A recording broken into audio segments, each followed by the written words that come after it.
Hey folks, welcome to another episode. And today I want to talk about, a topic, actually, a question that I've been getting a lot recently is whether or not long context models are going to replace vector databases as the de facto way to do retrieval augmented generation.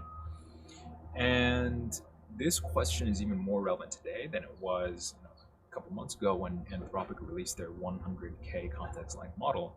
And the reason is because we've seen a lot of research recently, rotary positional embeddings, positional interpolation.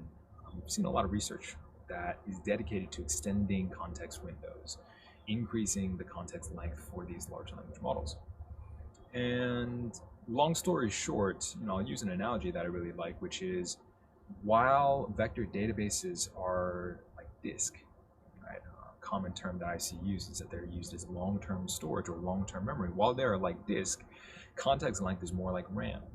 What RAM gives me is the capability to store more relevant information to, let's say, my program or whatever application I'm executing. And in the case of the LLM, it gives me the capability to store more potential relevant documents, to input more potential relevant documents into my large language model. Even if I have, let's say, a context window of like 1 million, I'm an organization with 1 million documents. I already can't fit the bulk of those documents directly into the context window. And that's why I still need a vector database to be able to, let's say, pick out the top 100 or potentially the top 1,000 documents or document chunks for me to fit in there. So, I see, I hear a lot of messaging saying that, okay, we don't need a vector database.